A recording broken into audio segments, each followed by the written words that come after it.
নমস্কাৰ এই মুহূৰ্তত আহি পৰিছে ৰাতিপুৱাৰ কেইবাটাও গুৰুত্বপূৰ্ণ খবৰ আজি 11 মাৰ্চ অসমৰ লগতে ভাৰতৰ বিভিন্ন প্ৰান্তৰ পৰা ৰাতিপুৱাৰ কেইবাটাও খবৰ আহি পৰিছে এই মুহূৰ্তত জনাইছো ৰাতিপুৱাৰ গুৰুত্বপূৰ্ণ খবৰ ধুৰন্ধৰ বিচনীয়া হিমন্ত বিশ্ব শৰ্মাৰ শাসনত নিৰপেক্ষ বা গণতন্ত্ৰ কোনো ব্যৱস্থা নাই অশোক শৰ্মা আৰক্ষী থানাৰ পৰা মুকলিৰ পাছতেই নলবাৰী কংগ্ৰেছ সমৰ্থক দিছে গৰু চুৰ মুৰ্দাবাদ ধ্বনি পৰৱৰ্তী খবৰটো হৈছে বিখ্যাত ধৰ্মগুৰু পীৰে কামিল হজৰত মৌলানা গোলাম ৰব্বানী সাহাবৰ দেহাৱসান কৰিছে আজি দিনৰ 2 বজাৰ লগে লগে তেখেতৰ জনাজাৰ নামাজ আদায় কৰা হ'ব এই মুহূৰ্তত এটা খবৰ জনোৱাৰ চেষ্টা কৰিছো বিখ্যাত ধৰ্মগুৰু পীৰে কামিল হজৰত মৌলানা গোলাম ৰব্বানীৰ মৃত্যু হৈছে এটা ব্ৰেকিং নিউজ এই মুহূৰ্তত মুছলমান সমাজত এক প্ৰকাৰৰ শোকৰ চাপ পৰিছে এটা বিগ ব্ৰেকিং ডাঙৰ খবৰ মৌলানা গোলাম ৰব্বানী সাহাবৰ ঘৰলৈ এতিয়া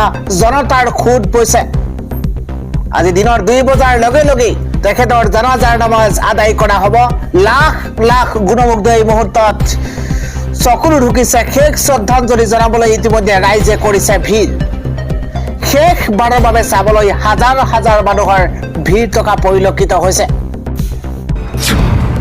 পৰৱৰ্তী খবৰটো হৈছে ইৰাণৰ ওচৰত আঁঠু লোৱাৰ দিশে এবাৰ ডনাল্ড ট্ৰাম্প এই মুহূৰ্তৰ ডাঙৰ খবৰ দুৰ্বল ইৰাণৰ ওচৰত আঁঠু লোৱাৰ দিশে শক্তিধৰ আমেৰিকা এটা আন্তঃৰাষ্ট্ৰীয় খবৰ জনোৱাৰ চেষ্টা কৰিছো ইৰাণৰ চৰকাৰ খলনি কৰিবলৈ গৈ বিপদত পৰিছে এতিয়া ডনাল্ড ট্ৰাম্প নিজে দেখোতেই লেইলেই চেই হৈছে ডনাল্ড ট্ৰাম্প এটা ব্ৰেকিং নিউজ এই মুহূৰ্তত সোমবাৰে নিশা যুদ্ধৰ বন্ধৰ ইংগিত দিছে ডনাল্ড ট্ৰাম্পে মধ্যপ্ৰাচ্যৰ লগতে বিশ্ব সম্প্ৰদায়ৰ অস্বাভাৱিক হেঁচা এইবাৰ ডনাল্ড ট্ৰাম্পৰ ওচৰত ষ্ট্ৰেইট ফৰ হৰমুজ বন্ধৰ পাছতেই বিশ্বত দেখা দিছে ইন্ধনৰ নাটনি ভাৰততো তীব্ৰ হাৰত নাটনি হৈছে LPG গেছ আৰু ইন্ধনৰ নাটনিয়ে ভয়ংকৰ ৰূপ লৈছে ইউৰোপত $70 বিপৰীতে এক বেৰেল খাৰুৱা তেলৰ মূল্য হলগৈ $100 খাৰুৱা তেলৰ মূল্য বৃদ্ধিৰে চিন্তা বঢ়াইছে এতিয়া বিশ্ব অৰ্থনীতি ডনাল্ড ট্ৰাম্পৰ ওচৰত বিশ্বৰ প্ৰতিখন দেশৰ হেঁচা প্ৰয়োগ ট্ৰাম্পৰ যুদ্ধ নীতিক লৈ তীব্ৰ অসন্তুষ্টি আমেৰিকাৰ জনতাৰ যুদ্ধৰ খৰচে ব্যাপক প্ৰভাৱ পেলাইছে আমেৰিকাৰ অৰ্থনীতিত আত্মৰক্ষাৰ হাতিয়াৰ দিব নোৱাৰি বিপদত এতিয়া আমেৰিকা মধ্যপ্ৰাচ্যৰ সম্বৰ দুৰ্বল ইৰাণৰ ওচৰত আঁঠু লোৱাৰ দিশে শক্তিধৰ আমেৰিকা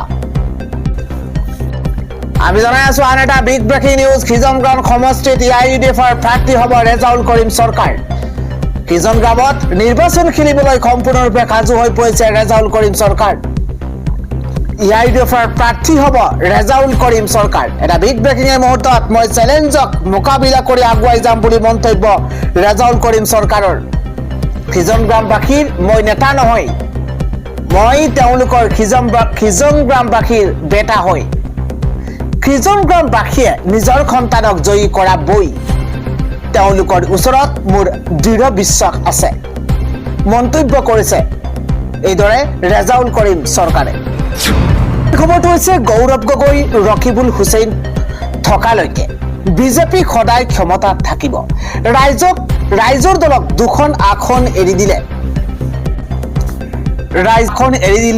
কি যাবনো ৰাহুল গান্ধী থকালৈকে যিদৰে মোদী প্ৰধানমন্ত্ৰী হৈ থাকিব তেনেদৰে গৌৰৱ গগৈ ৰকিবুল হুছেইন থকালৈকে অসমত বিজেপি চৰকাৰ থাকিব বুলি মন্তব্য কৰিছে ৰাজ্যৰ মুখ্যমন্ত্ৰী হিমন্ত বিশ্ব শৰ্মাই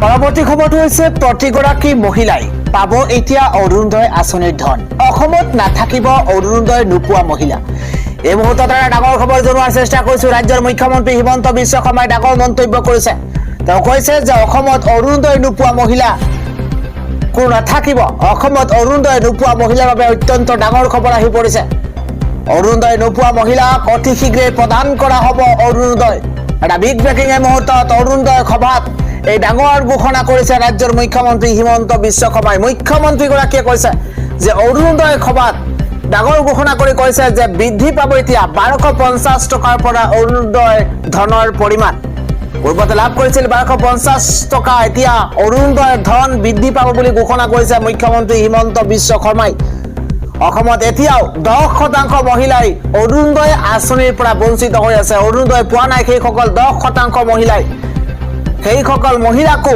অহাবাৰৰ পৰা অৰুণোদয় দিয়া হ'ব বুলি মন্তব্য কৰিছে মুখ্যমন্ত্ৰী হিমন্ত বিশ্ব শৰ্মাই 1250 টকাৰ পৰা ধন কিমান শতাংশ বৃদ্ধি পাব মিটিংত জনাম ইয়া মুখ্যমন্ত্ৰীগৰাকীৰ মন্তব্য অসমত অৰুণোদয় নোপোৱা মহিলাৰ বাবে অত্যন্ত ডাঙৰ ঘোষণা কৰিছে হিমন্ত বিশ্ব শৰ্মাই পৰৱৰ্তী খবৰ বিনামূলীয়া হ'ব এতিয়া চেনি দাইল মিঠাতেল আধা কেজিকৈ চাহপাতো ফ্ৰী হ'ব এই ঘোষণা নতুন ঘোষণা কৰিছে মুখ্যমন্ত্ৰী হিমন্ত বিশ্ব শৰ্মাই এই মুহূৰ্তত এটা big breaking news lakh lakh ration কাৰ্ডৰ হিতাধিকাৰীসকললৈ অত্যন্ত বৃহৎ ঘোষণা কৰিছে মুখ্যমন্ত্ৰীগৰাকীয়ে অৰুণোদয় সভাতেই ঘোষণা কৰিছে চেনি দাইল মিঠাতেল নিমখ হ'ব এতিয়া বিনামূলীয়া প্ৰতিটো ৰেচন কাৰ্ডৰ পৰিয়ালক আধা কেজিকৈ চাহপাত প্ৰদান কৰা হ'ব অত্যন্ত ডাঙৰ খবৰ এই মুহূৰ্তত জনোৱাৰ চেষ্টা কৰিছো চৰকাৰ আহিলে আগন্তুক দিনত ইয়াৰ বিষয়ে চিন্তা চৰ্চা কৰা হ'ব বুলি ঘোষণা কৰিছে মুখ্যমন্ত্ৰীগৰাকীয়ে কেৱল সিমানেই নহয় প্ৰতিটো ৰেচন কাৰ্ডৰ পৰিয়ালক আধা কেজিকৈ চাহপাত প্ৰদানৰ ঘোষণা কৰিছে চৰকাৰ আহিলে আগন্তুক দিনত ইয়াৰ বিষয়ে চিন্তা চৰ্চা কৰা হ'ব বুলি ঘোষণা লাখ লাখ ৰেচন কাৰ্ডৰ হিতাধিকাৰীসকললৈ বৃহৎ খবৰ আহি পৰিছে ইফালে 2019ৰ পৰা আজি পৰ্যন্ত অৰুণোদয়ৰ নামত ৰাজ্য চৰকাৰে 17,000 কোটি টকা খৰচ কৰিছে এই ঘোষণা মুখ্যমন্ত্ৰী হিমন্ত বিশ্ব শৰ্মাৰ পৰৱৰ্তী হৈছে 22 নম্বৰ কিস্তিৰ ধন এই মুহূৰ্তৰ এটা ভাল খবৰ দেশৰ কোটি কোটি কৃষকলৈ অত্যন্ত ডাঙৰ খবৰ আহি পৰিছে কিয়নো কেতিয়া লাভ কৰিব পিএম কিষাণৰ 22 নম্বৰ কিস্তি ধন ইতিমধ্যে কৃষকসকলে অপেক্ষা কৰি আছে 13 মাৰ্চত বেংক একাউণ্টত সোমাব 22 নম্বৰ কিস্তি ধন অত্যন্ত ভাল খবৰ এই মুহূৰ্তত মোবাইলতে কেইদৰে চেক কৰিব তালিকাত আপোনাৰ নাম আছে নে নাই বছৰি 3টা কিস্তিত 6,000 টকাকৈ লাভ কৰে কৃষকসকলে ইকেৱাইচি আপডেট নহলে হিতাধিকাৰীয়ে নাপাব পিএম কিষাণৰ ধন এই মুহূৰ্তত ডাঙৰ খবৰ একাউণ্টত 2,000 টকা লাভ কৰিব পাৰে আজি আপুনি কেইবাটা কাম কৰিবলগীয়া আছে আপুনি কৰিব লাগিব ইকেৱাইচি পিএম কিষাণৰ ধনৰ বাবে আপুনি ইকেৱাইচি আপডেট কৰাটো বাধ্যতামূলক নতুনকৈ আবেদন কৰিব বিচৰা সকলে ফাৰ্মাৰ আইডি বনোৱাটো বাধ্যতামূলক আধাৰৰ সৈতে লিংক কৰিব লাগিব আপোনাৰ মোবাইল নম্বৰ 7টা প্ৰক্ৰিয়াৰ জৰিয়তে ঘৰতে বহি আপুনি ইকেৱাইচি আপডেট কৰিব পাৰিব পৰৱৰ্তী খবৰটো হৈছে নলবাৰীত কংগ্ৰেছ বিজেপিৰ যুদ্ধ আটক হৈছে অশোক শৰ্মাসহ 12 গৰাকী কংগ্ৰেছী এই মুহূৰ্তৰ এটা পলিটিকেল ডাঙৰ খবৰ নিৰ্বাচনৰ পূৰ্বে কংগ্ৰেছ বিজেপিৰ মাজত ভয়ংকৰ যুদ্ধ আৰম্ভ হৈছে নলবাৰীৰ কংগ্ৰেছ প্ৰাৰ্থী অশোক শৰ্মাসহ 12 জনক ইতিমধ্যে আটক কৰা হৈছে একাংশ বিজেপি কৰ্মীয়ে কংগ্ৰেছ কৰ্মীক প্ৰহাৰ কৰাৰ গুৰুতৰ অভিযোগ উত্থাপন হৈছে এই মুহূৰ্তৰ ডাঙৰ খবৰ একাংশ বিজেপি কৰ্মীয়ে কংগ্ৰেছ কৰ্মীক প্ৰহাৰ কৰাৰ গুৰুতৰ অভিযোগ উত্থাপন হৈছে পৰাগ চক্ৰৱৰ্তীক প্ৰহাৰৰ অভিযোগৰে সদৰ থানাত এজাহাৰ দাখিল কৰা হৈছে ঘটনাক লৈ বিজেপি আৰু কংগ্ৰেছ কৰ্মীৰ প্ৰচণ্ড হতাহতি ঘটনাক লৈ বিজেপি আৰু কংগ্ৰেছ কৰ্মীৰ মাজত প্ৰচণ্ড হতাহতি আৰম্ভ হৈছে স্বাস্থ্য পৰীক্ষাৰ নামত থানাত আবদ্ধ কৰি ৰখাৰ অভিযোগ চক্ৰৱৰ্তীক স্বাস্থ্য পৰীক্ষাৰ নামত থানাত আবদ্ধ কৰি ৰখাৰ অভিযোগ উত্থাপন হৈছে একাংশ কংগ্ৰেছ কৰ্মীয়ে নলবাৰী থানা ঘেৰাও কৰি সাব্যস্ত কৰিছে প্ৰতিবাদ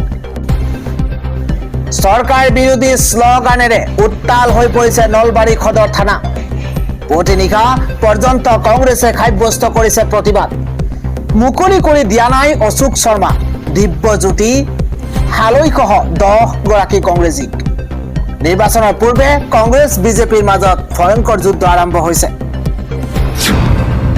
চৰকাৰী পক্ষীঘৰৰ বাবে আহি পৰিছে নতুন খবৰ কিয়নো 13 মাৰ্চৰ পৰা চৰকাৰী পক্ষীঘৰ পাব এই ঘোষণা কৰিছে ৰাজ্যৰ মুখ্যমন্ত্ৰী হিমন্ত বিশ্ব শৰ্মাই এই মুহূৰ্তৰ এটা ডাঙৰ খবৰ চৰকাৰী ঘৰক লৈ আহি গৈছে ভাল খবৰ আপোনাক চৰকাৰী ঘৰ লাগিবই নেকি যদিহে আপোনাৰ চৰকাৰী ঘৰৰ প্ৰয়োজন আপুনি এতিয়াই প্ৰধানমন্ত্ৰী আৱাস যোজনাৰ ঘৰ পোৱা নাই নেকি এতিয়া আৰু চিন্তা কৰাৰ কোনো প্ৰয়োজন নাই কিয়নো চৰকাৰী পক্ষীঘৰক লৈ চৰকাৰৰ এক বৃহৎ ঘোষণা এই মুহূৰ্তত অত্যন্ত ভাল খবৰ ভূমিপট্টাৰ লগতে পাব চৰকাৰী পক্ষীঘৰ 13 মাৰ্চৰ পৰা আৰম্ভ হ'ব এই অভিযান যিসকলে মাটিৰ পট্টা পাব সেই পৰিয়ালক চৰকাৰে দিব ঘৰ। ইতিমধ্যে ভাৰত চৰকাৰৰ ফালৰ পৰা আহিছে অনুমোদন। শিৱৰাজ সিং চৌহানক প্ৰস্তাৱ ৰাজ্য চৰকাৰৰ। এটা বিগ ব্ৰেকিং নিউজ। চাহ শ্ৰমিকৰ ভূমি পট্টাক লৈ মুখ্যমন্ত্ৰীৰ এই ঘোষণা। চৰকাৰী ঘৰক লৈ আহি গৈছে ভাল খবৰ। পৰৱৰ্তী খবৰটো হৈছে মিয়া মুছলমানৰ বিৰোধিতা কৰে অসমীয়া মুছলমানে। বহু অসমীয়া মুছলমানে মোক এইবাৰ টকা দিছে। মিয়া মুছলমান আৰু অসমীয়া মুছলমানৰ প্ৰসংগত এইবাৰ ডাঙৰ মন্তব্য কৰিছে মুখ্যমন্ত্ৰী হিমন্ত বিশ্ব শৰ্মাই। জনাই গৈছো পৰৱৰ্তী খবৰ। প্ৰাক্তন কেন্দ্ৰীয় ৰাজ্যিক মন্ত্ৰী বীৰেন সিং ইংতিৰ মৃত্যু হৈছে। এই মুহূৰ্তত এটা ডাঙৰ খবৰ জনোৱাৰ চেষ্টা কৰিছো। গুৱাহাটীত এখন চিকিৎসালয়ত মৃত্যু হৈছে প্ৰাক্তন মন্ত্ৰী গৰাকীৰ। 90 বছৰ বয়সতে মৃত্যু হৈছে জ্যেষ্ঠ কংগ্ৰেছ নেতাগৰাকীৰ। ডিফুৰ বাসগৃহত অসুস্থ হৈ পৰিছিল বীৰেন সিং ইংতি আৰু প্ৰাক্তন কেন্দ্ৰীয় ৰাজ্যিক মন্ত্ৰী বীৰেন সিং ইংতিৰ মৃত্যু হৈছে। এই মুহূৰ্তত ডাঙৰ খবৰ। প্ৰাক্তন মন্ত্ৰীগৰাকীৰ কেন্দ্ৰীয় ৰাজ্যিক মন্ত্ৰী বীৰেন সিং ইংতিৰ মৃত্যুত এতিয়া শোকৰ চাপ পৰিছে। পৰৱৰ্তী খবৰ। নিৰ্মীয়মান দেৱাল ভাঙি 7 গৰাকীকৈ শ্ৰমিকৰ কৰুণ মৃত্যু হৈছে। এটা দুখবৰ এই মুহূৰ্তত জনোৱাৰ চেষ্টা কৰিছো। সংকটজনক অৱস্থাতেই 8 গৰাকী শ্ৰমিকক হস্পিটেলত ভৰ্তি কৰোৱা হৈছে। হাৰিয়ানাৰ গুৰুগ্ৰামত সিদ্ধৰাৱলী অঞ্চলত এই শোকাবহ কৰুণ ঘটনা সংঘটিত হৈছে। সিগনেচাৰ গ্লোবেল ছচাইটিৰ চৌহদত কৰ্মৰত আছিল শ্ৰমিকসকল আৰু তাৰ পিছতে শোকাবহ ঘটনা সংঘটিত হৈছে। হাৰিয়ানাৰ গুৰুগ্ৰামত সংঘটিত হৈছে এক ভয়ংকৰ দুৰ্ঘটনা। আন এটা খবৰ হৈছে বিধানসভা নিৰ্বাচনলৈ সাজু হৈ পৰিছে বদৰুদ্দিন আজমল নেতৃত্বাধীন AIUDF দল। এটা ডাঙৰ খবৰ। পলিটিকেল ডাঙৰ আপডেট জনোৱাৰ চেষ্টা কৰিছো। AIUDF দলে ঘোষণা কৰিছে প্ৰথমখন প্ৰাৰ্থী তালিকা। প্ৰথম পৰ্যায়ত 9 গৰাকী প্ৰাৰ্থীৰ নাম ঘোষণা কৰিছে AIUDF নেতৃত্বই। গুৰুত্বপূৰ্ণ খবৰ। কোন সমষ্টিত কোনে লাভ কৰিছে ইতিমধ্যে AIUDFৰ টিকট সবিশেষ খবৰ এই মুহূৰ্তত লৈ অহাৰ চেষ্টা কৰিছো। ৰূপৈহাটত আমিনুল ইছলাম, মন্দিয়াত হৈছে ৰফিকুল ইছলাম। কোন সমষ্টিত কোনে প্ৰাৰ্থিত্ব লাভ কৰিছে ইতিমধ্যে জনাইছো। পাকা বেদবাৰীত মীনাক্ষী ৰহমান, পৰ্বতজৰাত আবু তাহেৰ বেপাৰী, গৌৰীপুৰত মিনাজুৰ ৰহমান, ধিঙত মতিউৰ ৰহমানৰ নাম ঘোষণা কৰা হৈছে। এই মুহূৰ্তত ডাঙৰ খবৰ। খিজন গ্ৰামত ৰেজাউল কৰিম চৰকাৰক প্ৰাৰ্থিত্ব। বিলাসীপাৰাত চাবানা আখতাৰ। খিজন গ্ৰামত ৰেজাউল কৰিম চৰকাৰক দিয়া হৈছে। বিলাসীপাৰাত দিয়া হৈছে চাবানা আখতাৰক। ইফালে লাহৰীঘাটত ছিদ্দিক আহমেদৰ নাম ঘোষণা AIUDFৰ। সংবাদ মেলযোগে প্ৰাৰ্থী তালিকা ঘোষণা কৰিছে AIUDF প্ৰধান বদৰুদ্দিন আজমলে। আন এটা খবৰ হৈছে মিত্ৰতা সম্পৰ্কত পুনৰ মুখ খুলিছে অখিল গগৈয়ে। গৌৰৱ গগৈ আৰু ৰকিবুল হুছেইনৰ বাবে ভংগ হৈছে কংগ্ৰেছ ৰাইজৰ দলৰ মিত্ৰতা। যদিহে মিত্ৰতা ভংগ কৰা নাই কিয় এবাৰো ফোন কৰা নাই গৌৰৱ গগৈয়ে? এই প্ৰশ্ন উত্থাপন কৰিছে অখিল গগৈয়ে। আন এটা খবৰ হৈছে আমাৰ 1 নম্বৰ শত্ৰু হল বিজেপি। ৰাহুল গান্ধী আৰু গৌৰৱ গগৈয়ে যদি ভাবে যে AIUDF থকাৰ বাবে আমি হাৰি গৈছো, লাগিলে আমি AIUDF দল বন্ধ কৰি দিম, এইদৰে মন্তব্য কৰিছে বদৰুদ্দিন আজমলে। আন এটা খবৰ হৈছে বিশ্বকাপ জয়ৰ স্বীকৃতি। এবাৰ টিম ইণ্ডিয়াক অভিলেখ পৰিমাণৰ আৰ্থিক পুৰস্কাৰ দিছে BCCIয়ে। 2024 চনৰ পিছত 2026 এবাৰ ভাৰতীয় ক্ৰিকেট দলে একেৰাহে 2টাকৈ T20 বিশ্বকাপত জয়লাভ সাব্যস্ত কৰিছে। সঞ্জু চেমছং, ঈশান কিষাণ, জাসপ্ৰীত বুমৰাৰ দলক লৈ এতিয়া উৎফুল্লিত হৈ পৰিছে ভাৰতীয় ক্ৰিকেট অনুৰাগী। এবাৰ তেওঁলোকে বিশ্ব জয়ৰ পুৰস্কাৰ লাভ কৰিবলৈ ওলাইছে। BCCIয়ে বিশ্বকাপ বিজয়ী ভাৰতীয় দলৰ বাবে 131 কোটি টকাৰ পুৰস্কাৰ ঘোষণা কৰিছে। মঙলবাৰে পুৱা BCCI আনুষ্ঠানিক বিবৃতিত এই কথা ঘোষণা কৰা হৈছে। 2024 চনত বিশ্বকাপ জয় কৰা পিছত টিম ইণ্ডিয়াক 125 কোটি টকাৰ আৰ্থিক পুৰস্কাৰ দিয়া হৈছিল। এইবাৰ সেই সংখ্যা 6 কোটি টকা বৃদ্ধি পাইছে। এয়া এতিয়ালৈকে সৰ্বাধিক পৰিমাণৰ আৰ্থিক পুৰস্কাৰ। এই ঘোষণাৰ কথা বোৰ্ডৰ সচিব দেৱজিৎ শইকীয়াই নিশ্চিত কৰিছে। বিবৃতিটোত কোৱা হৈছে যে T20 বিশ্বকাপ জয় কৰাৰ পাছত BCCIয়ে ভাৰতীয় ক্ৰিকেট দলটোক 131 কোটি টকাৰ আৰ্থিক পুৰস্কাৰ ঘোষণা কৰিছে। আহমেদাবাদৰ নৰেন্দ্ৰ মোদী ষ্টেডিয়ামত অনুষ্ঠিত ফাইনেলত নিউজিলেণ্ডক পৰাজিত কৰি ভাৰত বিশ্ব চেম্পিয়ন হৈছে। টি20 বিশ্বকাপৰ ইতিহাস খিতাপ অক্ষুণ্ণ ৰখা দলটোৰ প্ৰথমটো দল হিচাপে পৰিগণিত হৈছে টিম ইণ্ডিয়া। এই জয়ৰে ভাৰতীয় দলটোৱে 3বাৰকৈ টি20 বিশ্বকাপ জয় কৰা প্ৰথমটো দল হিচাপে পৰিগণিত হৈছে। অৰ্থাৎ ভাৰত এই প্ৰতিযোগিতাৰ ইতিহাসত সৰ্বাধিক সফল হ'ল। সৰ্বাধিক সফল এটা দল হৈছে। এই ঐতিহাসিক জয়ৰ বাবে বোৰ্ডে খেলুৱৈ, সহায়ক কৰ্মী আৰু নিৰ্বাচকসকলক অভিনন্দন জনাইছে। ভৱিষ্যতে এনে সফলতা আৰু হওক সেয়াই কামনা কৰা হৈছে। উল্লেখযোগ্য যে ভাৰতীয় ক্ৰিকেট বোৰ্ডে প্ৰদান কৰা আৰ্থিক পুৰস্কাৰৰ ভিতৰত এয়া সৰ্বাধিক।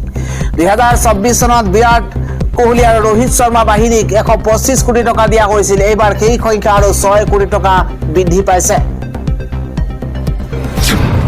জনাই আছো পৰৱৰ্তী খবৰ। ভাৰতৰ পৰা ব্ৰহ্মছ ক্ষেপণাস্ত্ৰ কিনিব এইবাৰ ইণ্ডোনেছিয়াই। 3200 কোটি টকাৰ বৃহৎ চুক্তি স্বাক্ষৰ কৰা হৈছে। ভাৰতৰ পৰা অত্যাধিক ব্ৰহ্মছ ক্ষেপণাস্ত্ৰ ক্ৰয় কৰাৰ বাবে ইণ্ডোনেছিয়াই এক গুৰুত্বপূৰ্ণ চুক্তি সম্পন্ন কৰিছে। সোমবাৰে ইণ্ডোনেছিয়াৰ প্ৰতিৰক্ষা মন্ত্ৰালয়ৰ মুখপাত্ৰ ৰিকাৰ্ডো চিৰাইটে এই তথ্য ৰাজহুৱা কৰিছে। ভাৰত আৰু ৰাছিয়াৰ যুটীয়া উদ্যোগত নিৰ্মিত এই শক্তিশালী ক্ষেপণাস্ত্ৰৰ বাবে প্ৰায় 3200 কোটি টকাৰ লেনদেন হ'ব বুলি ধাৰণা কৰা হৈছে। ইণ্ডোনেছিয়াৰ নৌবাহিনীক অধিক শক্তিশালী আৰু আধুনিক কৰি তোলাৰ লক্ষ্যৰে এই পদক্ষেপ গ্ৰহণ কৰা হৈছে। উল্লেখযোগ্য যে ইয়াৰ পূৰ্বে ফিলিপাইনছেও ভাৰতৰ সৈতে এনেধৰণৰ চুক্তি কৰিছিল। ব্ৰহ্মছক বৰ্তমান বিশ্বৰ অন্যতম দ্ৰুত আৰু উন্নত ছুপাৰছনিক ক্ৰুজ ক্ষেপণাস্ত্ৰ হিচাপে গণ্য কৰা হয়। ভাৰতৰ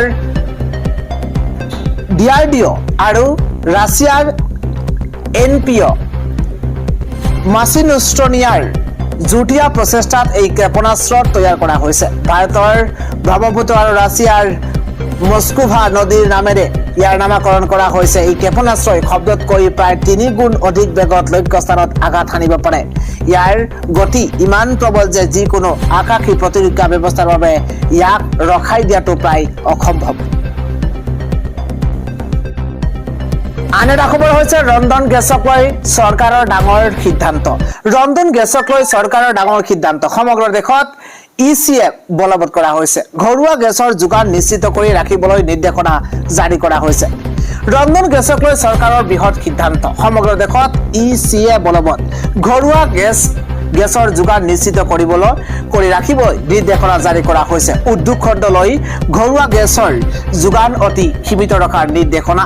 ব্যৱসায়িক প্ৰতিষ্ঠানলৈ ঘৰুৱা গেছৰ লগতে বাণিজ্যিক চিলিণ্ডাৰৰ যোগান অতি সীমিত ৰখাৰ নিৰ্দেশ প্ৰদান। চিলিণ্ডাৰ বুকিঙৰ সময় 25 দিনলৈ বৃদ্ধি কৰা হৈছে। এটা চিলিণ্ডাৰ পোৱাৰ 25 দিন পাছত কৰিব পাৰিব আনটো চিলিণ্ডাৰৰ বাবে বুকিং। ৰন্ধন গেছৰ কৃত্ৰিম নাটনি সৃষ্টি নকৰিবলৈ কঠোৰ নিৰ্দেশ চৰকাৰৰ। চাহ উদ্যোগ কাৰখানাই লাভ কৰিছে গেছৰ যোগান। নগৰীয়া গেছ বিতৰকে লাভ কৰিব ঘৰুৱা গেছ। ঘৰুৱা ৰন্ধন গেছ ব্যৱহাৰকাৰীক প্ৰথম অগ্ৰাধিকাৰ।